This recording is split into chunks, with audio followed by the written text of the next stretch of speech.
And I know you're going to be asked about that until the first game probably, but what do you hope to see this spring from your group and seeing that those guys emerge and come out of his shadow, so to speak? Yeah, no, I'm excited about the entire group as a whole. They're a very tight-knit group. They work their tails off. They're really excited to really pay attention to the small little details in our fundamentals, our techniques that are going to make our scheme work.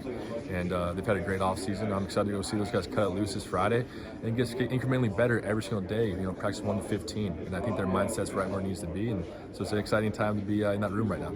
How big of a loss is that going to be, though? Obviously, one of the greatest receivers in school history, trying to make up for you after you left. I mean, how big of a challenge is that? I think it just goes back to the mentality of that room. I think they see it as a great opportunity for all those guys to really go showcase what they're capable of doing and all the work that they put into this thing. To go put on their craft and go put their stamp on their career here, as well as growing this family and that group to be the best it can possibly be. It's just the next man up mentality in that room, and that's something that's been in that receiver room for a long time, before I even played. And so I'm excited to see those guys take that flag and carry it and move it forward and continue to grow that group together.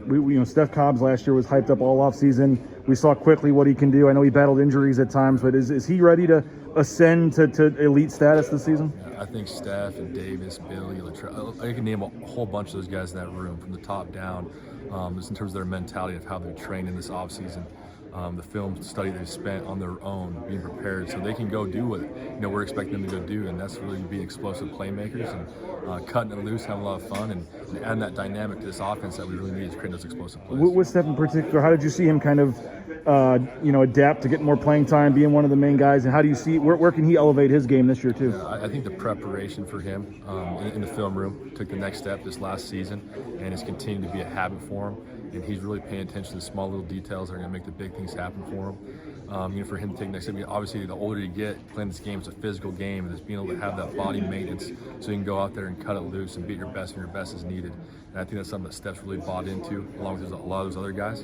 And all that stuff they're doing behind the scenes in the dark, it's going to come to light in a very positive way. And what about Billy and Davis and some of those other guys that maybe we saw flashes that didn't really get their chance, and now we're going to see their playing time increase this year? Whether it be spring ball or just moving forward, what do you hope to see from some of them? Yeah, I think it's a very highly competitive group, very tight-knit group, and I'm very excited to see their growth over these practices, these 15 practices. Very similar to, like I was talking with Steph, they're very detailed with how they prepare.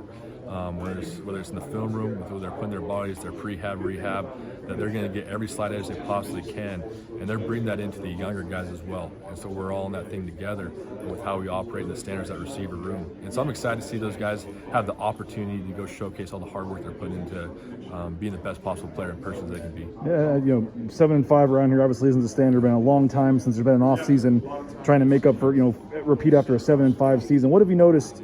Andy said it's felt like they missed Christmas. I mean, what's it been like for the staff, the players, just this?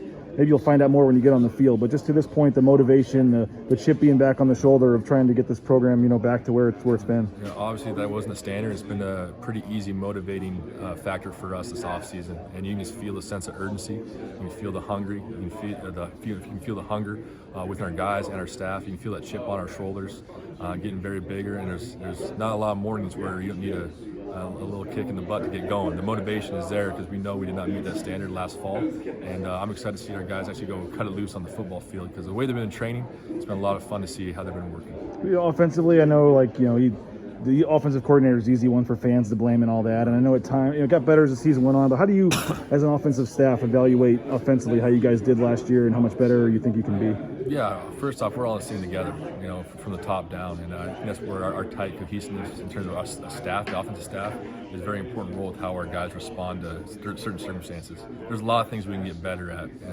There's a lot of things that we've identified to get better at, and we're excited to go attack those challenges every single day this spring, as well as our guys are aware of those challenges and the things we need to improve upon. And they're all in, they're bought in, and that chip on their shoulders is getting really big to go accomplish what we would put forward to them. Are you technically the passing game coordinator too? I have no idea. Okay.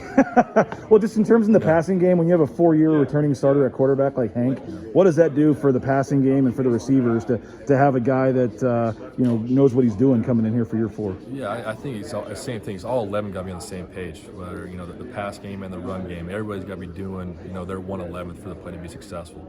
And so it's exciting that we have some guys who played a lot of football for us coming back. But the same thing, it's the fundamentals and techniques that are going to make the scheme. They're paying attention to small little details that will make those schemes that we want to get done, a finished product on the field. And so we're really paying attention to the details of everything we're doing. Run game, pass